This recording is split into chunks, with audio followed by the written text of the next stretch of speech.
Hey, what's up, guys? In this video, we're going to be talking about insurance in business entities. If you're a real estate investor and you're wondering, how do I insure my LLC or my land trust? What are my options? You're going to find out because I'm going to be interviewing Shawn Woedl of National Real Estate Insurance Group. And we're going to go deep into why insurance is important, but how to use it when you have business entities. Plus, if you're a subject to investor, you're going to definitely want to watch this video because we're going to cover exactly how, when you're investing subject to, how to set up that insurance to make sure your assets are protected. All right, let's get started. Okay, Shawn, hey, thanks for joining us today. You know, before we get into the casualty aspects of it and what types of claims are not covered and what real estate investors really need to be aware of when it comes to insurance, why don't we start off with briefly describing National Real Estate Insurance Group, what you can do for individual investors, and then we'll get into landlord insurance and talk about the difference, because there's a lot of confusion around this, landlord insurance versus standard homeowners insurance. That sounds great. And Clint, thank you so much for having me again. It's a pleasure to be back. Always happy to help you and educating your client base as well. So National Real Estate Insurance Group, we started back in 2008. Actually, it was by accident. My now prior partner and I would go to some different real estate investor associations across Cincinnati. Quickly found out that it was a very underserved portion of the market. A lot of insurance companies were not providing solutions for these investor clients, specifically the residential real estate investors, the guy or girl with 1 to 4 family rental portfolios. Kind of the light bulbs went off and INREG was born. So it's now the largest and longest running insurance program in the country for portfolios of residential real estate investment properties. The uniqueness of our program and how it's kind of evolved is where we used to focus just on the buy and hold long-term investors. We now can do locations through all phases of occupancy. So we'll take occupieds, vacants, renovations, a combination of the three. Collectively, we house them on a single schedule for our investor client, and it's a monthly reporter. So it's pay as you go. There's no minimum earned premiums, long-term commitments to the coverage. And we pride ourselves on as unique as the investor client can get with their acquisition strategies, we can accommodate for it. So we now go up to 20 units per location. Think insuring in IRAs, trusts, subject tos. If you're acting as a private lender placed alternative, modular and mobile homes, vacation rentals, and everything in between. So that's kind of the gist of it. We're about 130,000 locations now, again across all 50 states. Majority are still single family buy and hold, but we do have fix and flips, vacants as well. The uniqueness, one of the things that I always say that sets INREG apart is the experience that the investor, prospect, and clients get with us. It's very different than you would get with a traditional insurance agency. So I'm sure most of your investors know that it can be a painful process, right? You don't know what you need to be insured for. You don't know what the value should be. You may be looking at some quotes and realizing that, wow, it looks like I'm overinsured. That house wouldn't cost me that much to rebuild.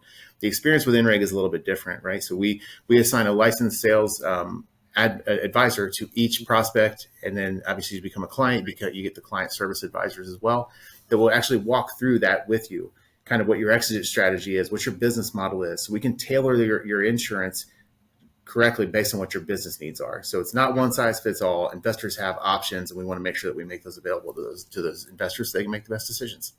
Yeah, I mean, that's how what I always say here when it comes to entity planning, it's not a one size fits all approach. And that's why we've been working together for many years. You're basically the only insurance company we refer people to that are real estate investor clients.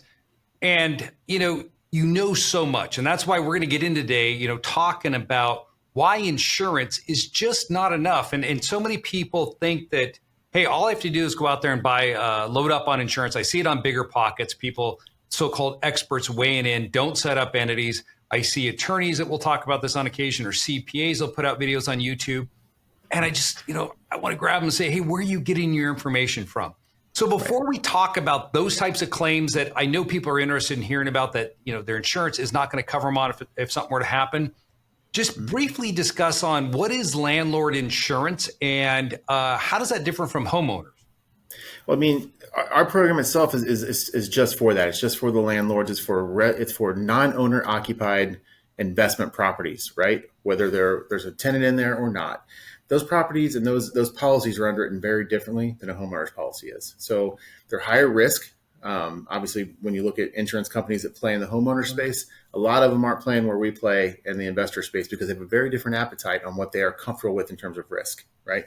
So the carriers that we partner with are going to be ones that understand the risk, know that, hey, a tenant's probably more likely to burn your house down than what you are as a homeowner, right? So they're underwritten differently. The coverages provided can be very different. The deductible structures can be different. There's some limitations on the policy, but the uniqueness of the policies that we provide and the carriers we work with is there's a lot more flexibility there as well. So it works both ways. Homeowners kind of is what it is. This is few riders, but one size fits all. We've got some flexibility with our carriers to be able to kind of tailor those insurance needs and those products directly for what each investor wants, needs, or is required to have by a lender. So very, very different. Can you give me an example of when you mean tailoring a policy? Sure. So think of, each state and each region of the country has very different exposures. If you look at a property in, call it California, right? And those properties there have an exposure to earthquake, right? To where maybe you don't have that on a property in Cincinnati. So the way NREG built their programs, the way we did this is we were able to attach different coverages and make those recommendations for those investor clients in certain parts of the country to accommodate for the exposures they have. So Ohio may have a different set, whether it's flood, whether it's terrorism, whatever it is, but different parts of the country have different exposures. The same thing with Florida with named windstorm, in the full. I mean, we have about 8 different ancillary products that we can help our investors with to help mitigate those risks depending on where they're investing in the country. Now that seems like property coverage there and not necessarily liability coverage. Right. So I understand that. Now, how about on the liability side when it comes to the insurance? What are some of those areas that investors need to know that are typically not covered under a policy? And they may think, hey, if this happens on my property and my tenant's injured and I get sued, my insurance company's got my back. Yeah, so there's a couple of big ones that when we built NREG and we started it, there was a couple of things that we knew that, we were starting to get into the investing space as well. And we knew that we didn't want to have those exclusions because they could be harmful to us potentially being able to continue in business, right? One of those is pollution coverage. That's a big one that we always preach on and say that a majority of policies that are available to investors on the liability side, pollution coverage is excluded. So when you think on the liability side, think of it as carbon monoxide poisoning. So pollutants that would emanate from a heating source inside the home. That is excluded almost everywhere. But knowing what we know when we started this, and it's just evolved over the last, since 2008, is we didn't want that. We don't want our investors to have that. So we include that coverage up to the policy limits because, as you can imagine, if a tenant gets sick or God forbid they pass away from carbon monoxide, that wrongful death lawsuit is going to get extremely expensive very quick. And we don't want that investor having to have that, have that liability or not sleep at night knowing that they've got that exposure. And it's not just on old houses. Like that's such a common misconception. But before I moved to Kansas City, when we moved NREG here to KC, I was in Cincinnati. We were renting a house just because we were transition. I had a house I was living in. It was built in 2006 with a carbon monoxide leak in the fireplace. And fortunately, my kids were there. My wife was there. Carbon monoxide detectors went off. We got out. Fire department came in. And so those are things that we don't want our investors to have as an exposure, which is why we built the forms the way we did and the policies the way we did. That's a very important one to consider. Okay, so that's one of them. So we're thinking about pollutants. There's been a lot of claims and lawsuits stemming from fentanyl. Mm-hmm. How would that be classified under? So if I had a Airbnb tenant, for example, comes into my place and the prior tenant left the drugs in there and there's fentanyl and the baby ingests it and dies, what happened? Mm-hmm. Wow, that's a loaded question. It really just depends on the policy. In that situation, if it's an Airbnb rental, I would have to look at the Airbnb liability policy, which acts as primary to see if there would be coverage there. If there is, and that gets exhausted, there's potential there that a liability policy could pick up additional exposure. At the very least, it could be duty to defend, defense costs, making sure that their investor client themselves were not at fault. So it would really depend on the situation. Unfortunately, I hate to give you a gray answer, and that's one thing with liability is what it is it's not black and white. It's very gray. So but there is potential there would be coverage there for that as a pollutant. It specifically lists in the policy that it's from emanating from a heating source inside the home, but that would not necessarily get the insurance company off the hook for the duty to defend. Got it. Yeah, because I mean, there's been quite a few claims that have been brought as a result of fentanyl. Another one too that I think is really interesting is toxic mold. So there's actually a courthouse, I believe it was in Virginia, that they had to shut down because of toxic mold poisoning. There's a lawsuit over it. So can you speak to that? Sure. So typically those are exclusions off of liability policies. On the property policy, we can kind of go back and forth. So our property policies do have limited coverage for mold that would provide some relief for that for the investor client. On the GL side, those types of exposures are excluded. Yeah, and so that's what I think people don't realize is that toxic mold is one of those that it's hard to prove or disprove at the same time. So it becomes up to the jury to determine whether or not a person's affliction is a result of the toxic mold or the 30 years of drug, alcohol, and smoking abuse that they've ingested into their body, which miraculously had no impact on what they're suffering from. But exactly. Yeah. And so that's why, and it's a very common claim. How many times have you seen it, though? I'm curious with your policies.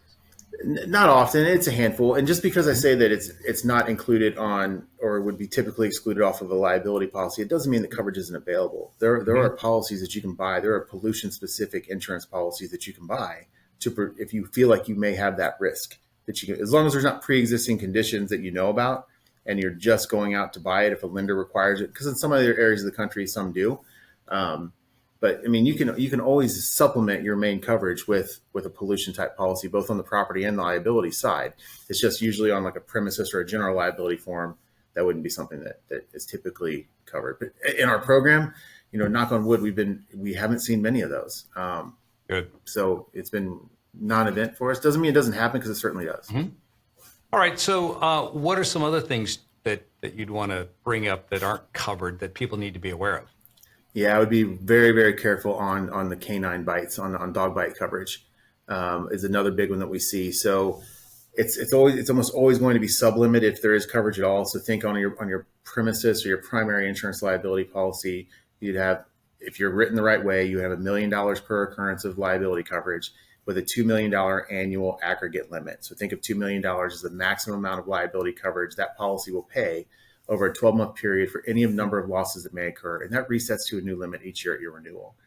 For something like dog bites, it's typically sublimited. So it won't give you up to the $1 million per occurrence, but most will do like $50,000 or $25,000. Where you have to be careful, though, is a lot of them have breed exclusions buried in there. Mm-hmm. So, and where it used to be like 10, 15 years ago, there would be 5 or 8 of those vicious breeds, which would be excluded. And now there's like 20. And some of them that I haven't heard of. I have to Google to see what they look like. So we did ours a little terrier. Yeah, but apparently they bite a lot of people, right? So, which would not be needed if your tenants actually listen to you, right? If you put it in your lease, you can't have any pit bulls, and they move in with poodles and they just obeyed and followed the lease, that would be fine. But we all know that doesn't happen unless you have eyes on the property constantly. And even if you do, you drive by 6 months later and they've got pit bulls hanging from ropes in the front yard. I mean, that's why we have the coverage included in our form with no breed exclusions, because we don't want our investors to have that exposure that maybe they don't even know about that exist, right? Through no fault of their own. It's just tenants can do some questionable things. Check this out.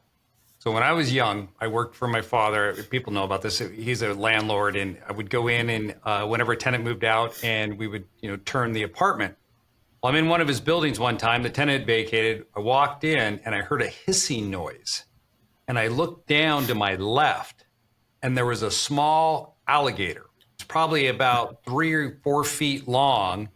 And it looked at me and it was hissing, and it was jaws was coming near me. And thankfully I had my bags on me and my hammer because it didn't make it very far once it got that hammer on it. But I was just wondering, in a situation like that, we talk about dogs. Let's say you have a tenant that has reptiles in their property and they bite people and someone dies from a result of that. Are they covered?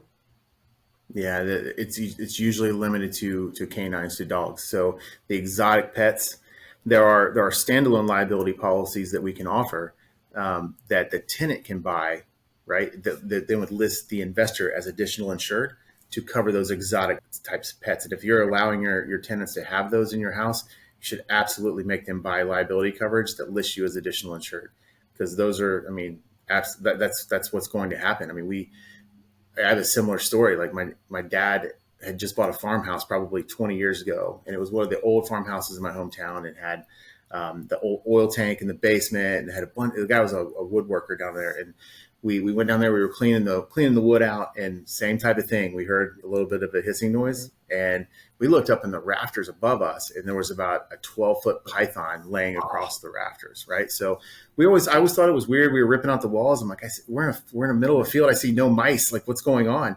And we went the first time I went down into the basement. There was an aquarium and had a black light on it, but it had been tipped over. And I was like, well, the glass had been broken to the house, to the door. I was like, somebody was, maybe kids were in there growing marijuana, something like that. No, they had a snake, and it got bit. But that's why we didn't have any mice. So we looked up, and it was a very large snake right above us. Did you get a shotgun? No, we actually, one of the guys that my dad worked for him, came in and pulled it out by its tail. And it was in the middle of the winter. He threw it in a garbage can, bungee corded it, and threw it out in the field. And they just fall asleep right when they get too cold. Okay. But yeah, I got out of there. I'm not a fan, but no doubt that would be unnerving to see that snake over you. Probably some people are watching this going, "I love snakes." That's fine. You can love snakes, but I know I don't. Nope, I want nothing to do with them. That thing was right above me, and I got to get out of here right now. Yeah. So, yeah. All right. So what else? What are some other ones? Not so much of exclusions as it is kind of looking at making sure you know what the loss experiences are. You can look at things like tenant discrimination, wrongful eviction. Those are two that we see kind of popping up more often than we used to. And we have solutions for those as well, whether it's on a standalone, kind of a policy that would be annualized or as a part of our program. So like tenant discrimination is one that we see quite a bit. And I say quite a bit, it's a handful of times, but it's popping up more to where it can be just, between two people that want, two potential tenants that are vying for the same unit. And it can be something as simple as you choose one tenant over the other, and that tenant you didn't choose has a complaint. And if that's a coverage that you haven't purchased as a part of your package, then, those costs are out of pocket to you to defend that claim and potentially pay it if there's some, if there's something to it. So seeing some of that, wrongful eviction is one. That's one you need to be super careful on. That started to pop up during COVID and after COVID, right, when all the restrictions were raised. That can be included on some general liability policies for like some larger type of like real estate or retail type shops, any kind of, or even apartment complexes maybe have some of that in their personal advertising injury coverage. Not typically on a premises policy, you would need to purchase that extra or in addition to. So wrongful eviction is another one to be super careful about the process, following it to a T, and making sure that you're talking with your attorneys and your legal team before you start to make those moves. Make sure you're doing the right ones, doing it the right way. All right, so we had a client had a lot that he was planning to develop and then flip, and some kids went out there on ATVs and they were just running around, on their ATVs, and then crash. They were injured, and so they sued them. But a situation like that, what happens with raw land in your policy? So we cover vacant land, whether it's to be developed or development has started.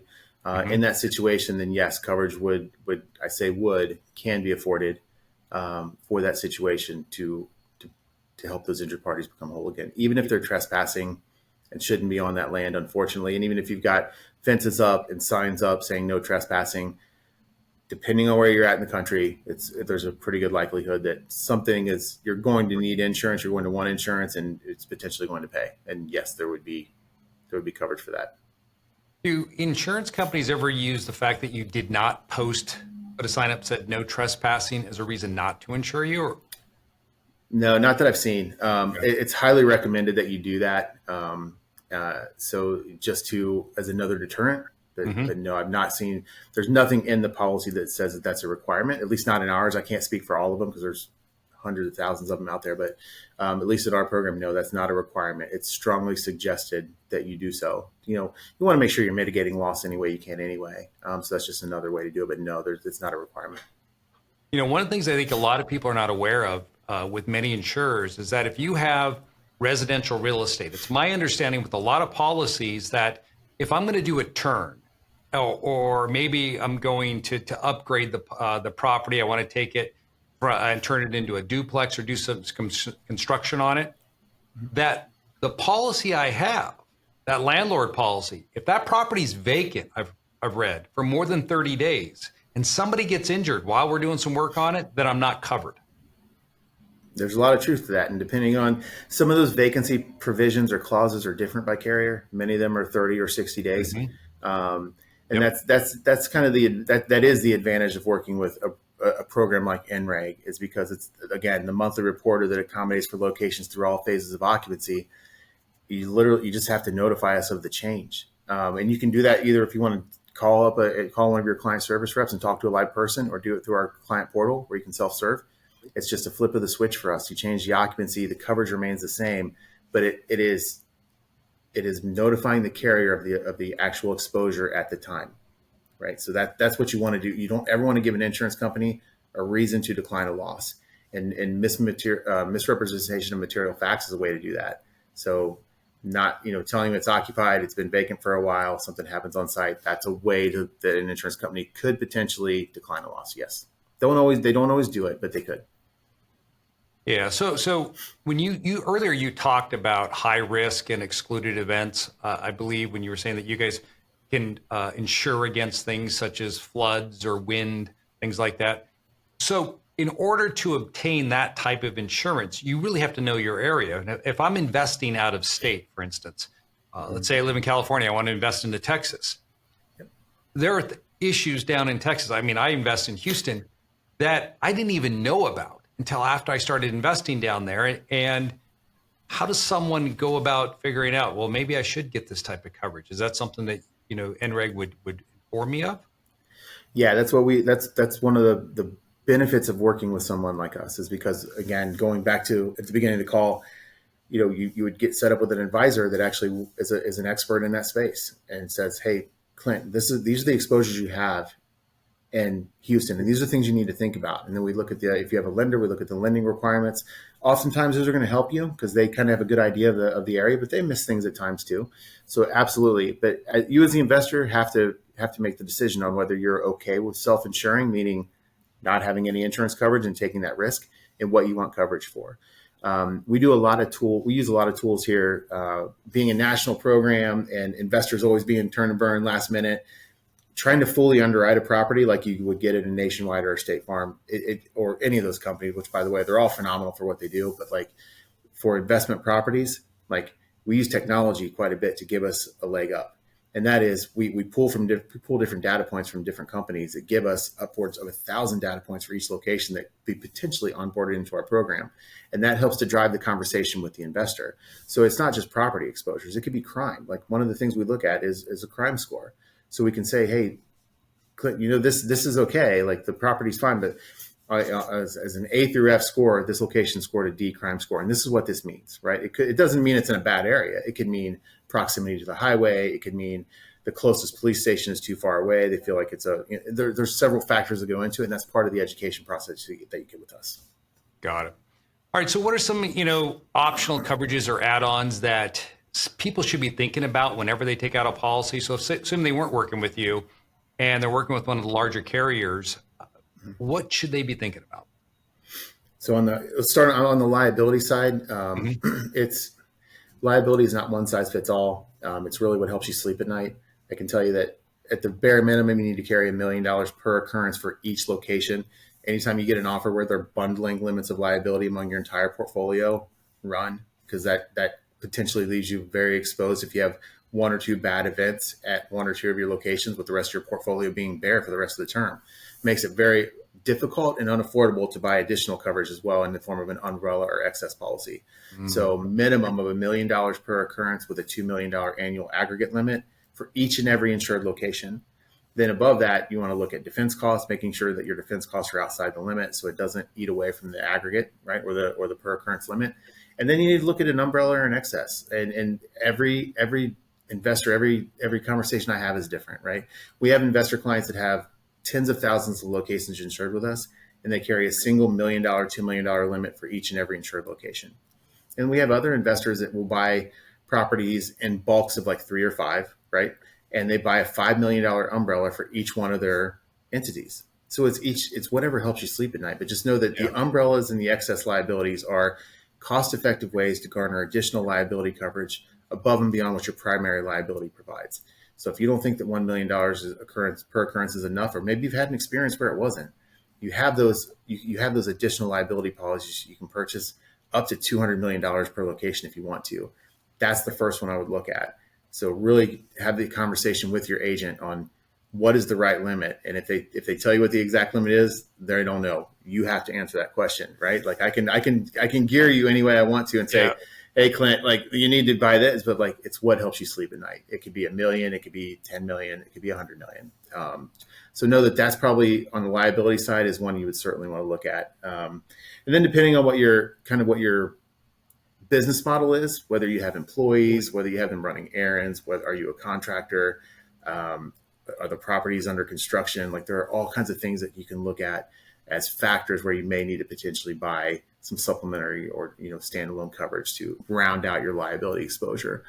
On the property side, again, a lot of it is driven towards appetite for risk, right? What you as the investor are okay self-insuring, what you feel is an exposure or not. And some of that is driven by where you're investing. Like if you're in the Houston area, we can talk special versus basic form. And one of the drivers off of special and basic form is water damage coverage. But water damage isn't flood or backup of sewer and drains. Water damage is coverage for burst pipes, frozen. They freeze in the winter and they burst. That's not happening a lot in Houston, right? So like that, along with a couple other things, we say, Clint, we can look at special form. And this is by all means is the most comprehensive form you can purchase. But if you're okay with these 3 or 4 exclusions and you're comfortable with taking on that risk, you can save 20-25% per year by buying basic form. Now, if you start to invest in Montana or Wyoming, we have a different conversation, right? So it all depends on where you're at. You certainly want to look at flood coverage, pulling the flood zone to make sure that even hail. Properties that aren't, hail, like wind and hail is going to be included on all those, on every policy. Named windstorm is a little different though. Like if you're in the Houston area and you're north of I-10, a lot of times investors self-insure the hurricane piece. They'll buy wind hail coverage, but exclude named windstorm because Harris County is so massive that by the time it gets north of I-10, those houses are usually built okay to withstand those winds. I'm not advocating that you do that. I'm saying that a lot of investors choose to, but if their lenders say you have to carry it, you have to. So, earth movement, again, like if you're along a fault line, which if you look at the latest maps, almost the entire country could be hit with an earthquake. So seeing a lot of movement there with earth movement. Terrorism, like all these little things that aren't included on a typical property policy, really anywhere you go, that we have solutions for, and have those conversations with the investors to help educate them to know what their exposures are and are not. So let's assume that something does happen. Are there issues or things that landlords need to be aware of if they're going to file a claim to make sure that they're preserving everything properly? Yeah, absolutely. That's a great question. So obviously getting the information as quickly as possible, doing it safely after a major disaster, sometimes that takes months, right? But mitigating against further losses is certainly something that your insurance carrier is going to require that you do. And that's always on the front end of the communication with us. So we're a retail agent, so we don't adjudicate claims. We don't settle claims. We have no bearing. We work as an advocate on behalf of our clients to help them navigate through the claims process and communicate with the carrier partners that we have. So one of the first things that we do in the communication is, what can you do to mitigate against further loss and help to give those suggestions, because that's part of the responsibility through the insurance contract. Got it. All right, so I want to switch gears now and talk about, limited liability companies and land trusts. So we've been working together, as I stated, for many, many years. And what originally attracted me to NREG was the fact that you guys pride yourself on working with investors who utilize the techniques that we recommend, that I use in my own portfolio to protect my assets. But I think there's for people at first, there's a disconnect. They think that if I take a property and I put it into a limited liability company or a land trust, my insurance provider is just going to step right up to the plate and say, no problem. So could you talk about some of the issues people may face with their current carriers when it comes to using LLCs or land trusts and obtaining the requisite amount of insurance? Of course. Yeah, that's a big problem for a lot of insurance companies out there, particularly if you bring the policy out in your personal name and the loan is in your personal name.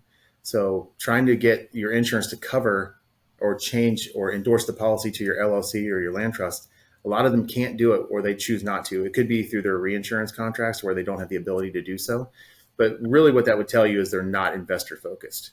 And many of them out there are, or are not. So again, going back to how we started it, that's why we built it the way we did. We were protecting ourselves as well, and do the same thing and do a lot of the same things that you're teaching. So we, again, pride ourselves on being able to help an investor and get as creative with their investment strategies and be able to insure for those. But you got to be with the right insurance company to do that. So again, going back to not giving an insurance company a reason to ever decline a loss, the first named insured being incorrect on a policy is a very quick way to do that. So think about if a tenant slips and falls, breaks their leg at your property, the lawsuit they're going to file is going to be who they write their rent check out to, right? That's who, if they're writing the rent check out to the LLC, but your insurance policy is in your personal name, that creates tension. Because then when you take the lawsuit, you hand it over to your insurance company to start the process of helping with the liability claim, that named insured doesn't match. So that insurance company could look at that and say, there's no insurable interest here. Our named insured is Clint. It's not, Clint Coons LLC. You're out of luck. So it's just another way an insurance company could potentially get out of paying a loss, which you're paying insurance premiums for a reason. Don't let them do that. Yep.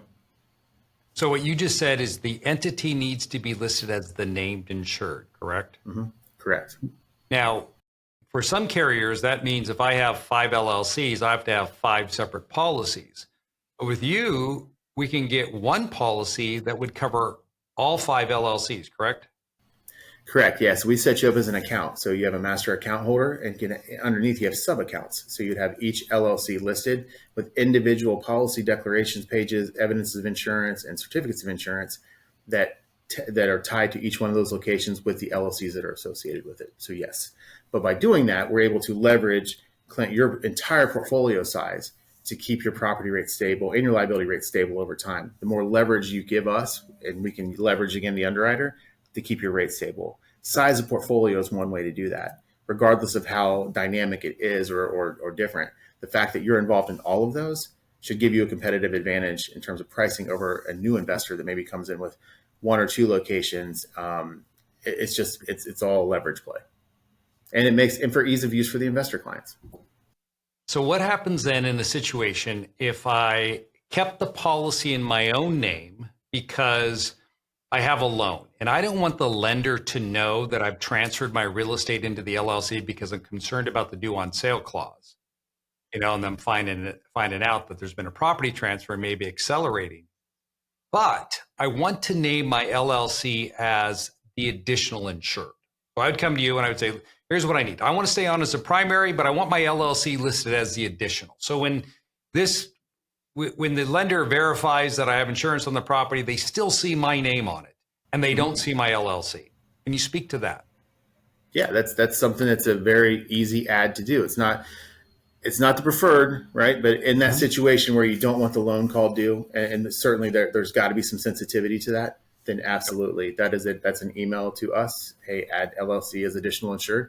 It extends the liability coverage to your LLC, right? In addition to your personal name. So if you're both named in that lawsuit, coverage would extend to both. Perfect. All right. Now you don't have to answer this next one. Okay. But I want to know this. So one of the issues that has been coming up with subject to investors is that, they're buying the property subject to an existing mortgage. That homeowner, of course, is out of the picture now. I bought the property. Typically, I'm taking title in a land trust when I buy that. And again, for the same reasons that we just discussed, being sensitive to the fact that we don't want that lender to be alerted as to the fact there's a property transfer. if I wanted to go out and insure the property, and the property was originally, the loan's under your name, so it's under Shawn's name, but I'm the owner. Is there a way that you can keep his name on the policy? If I said, hey, since I bought this property from him subject to the existing mortgage, he still has an insurable interest. Because if something were to happen on it and the bank came after him, he could still be sued. So can you keep his name on the policy? Because I say, hey, I need this, the person I bought it from, I bought it subject to, I still need Shawn's name on there as a primary, and I want my LLC or land trust as the additional. Is that possible?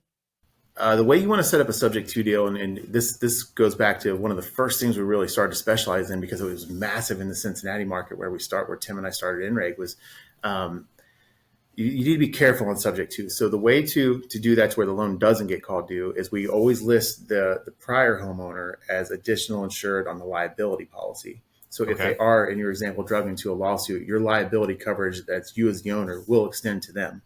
What you don't want to do is have them listed on the property coverage at all, because you've got to remember on a property claim, what happens? Property burns to the ground, the check's written out to who?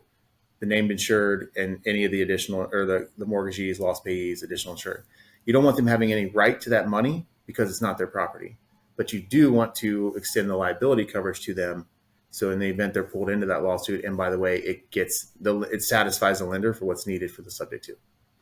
Okay, so what I would be looking at if I was buying the property subject to, I would list my trust as the named insured, and then the seller as the additional insured. So when a bank looks at that, they're going to see a trust there. They're going to still see that seller's name on the policy as you just described, and so it flies more under the radar screen. Sounds like that checks the box for them. Yep, perfect. And that's on the liability only. Do not let that prior homeowner be listed on the property anywhere in the property coverage. So what you just said right there, I hope the people have listened all the way through to this point in the video that are buying subject to, because that is crucial, and it's been blowing up deals left and right for investors, because lenders are accelerating notes that they was like, I'm going to get out of that 3.25 interest rate loan because the property's been transferred. Now I can put them at 8%, because it's an investment property or higher. There's a couple of things you have to look for, Clint. Like you have to do it the right way. Like the amount that you're insuring the property for has to meet or exceed the existing loan value, right? That's the other mistake people make, right? It's you've got $1.5 million outstanding on it, and you come in and try to insure it at $800,000. That's not going to work, right? They need to make sure that they see the prior homeowner's name listed, which we do on the liability, and then the mortgagee clause has to remain the same. So that bank has to be listed on there, and that's another mistake that people make is they remove that, or they don't get the right mortgagee clause, or whatever it is, it draws a red flag and draws attention to it. So you've got to do it right the first time through. But those are the three things you really need to look for. Awesome. Well, is there anything else that you would say that, legal considerations, financial considerations, or just, your expert recommendations you would make as far as insurance for landlords that we've been talking about? Yeah, the one thing I always try to end with, or at least make as a really highly recommended, is do your due diligence on these properties. Insurance companies are all, I joke, but they're all like Big Brother. Like they all like to share data. They all know what the previous experience was with the prior owner, or they can get it very easily. And if you're going into a property blind and you don't know what the exposure was prior, maybe there was frequency of flood losses, or maybe there was arsons at the property. Like all of these things can affect your ability to get and keep cost-effective insurance, right? And they can come in and they can change things after the fact. Now, working with a program like us, again, our carriers don't do that. We do that due diligence for you through our technology tools, but that we utilize to kind of snapshot the property. But just know going in what your risk is. Know what the surrounding area is, which we'll do all that for you through just the proposal process, just to call in and talk to us. Clint, you call me and say, Shawn, I'm thinking about picking up 123 Main Street. The first thing I'm going to do is gather a little bit of info you have, pull most of it myself, and say, here's what you've got. Here's what the exposures are. This is what the surrounding area looks like. Go for it. Or, if you do it, this is what you're looking at. And you're maybe going to pay a little bit more. Maybe you need to look at higher deductibles. Like, just know what you're getting into. Too many investors make that mistake, especially the first time through, where they're a passive investor. They're buying in another area of the country. They trust someone and it doesn't work out. And they think they've got a great policy. They buy something for $600 a year. A month later, the insurance company sends a notice, says, hey, you didn't tell us about these 3 flood claims that happened 4 years ago. we'll stay on risk, but now you're going to pay us 5 times the premium. Or here's your cancellation. Now you need to go find replacement coverage, which now becomes more difficult because you know about those losses. You have to disclose those. So it's better to do that up front and just know what you're getting into. Not every property is a good property. Like not every risk is good, but just know going in what the exposure is, and we can help you with that.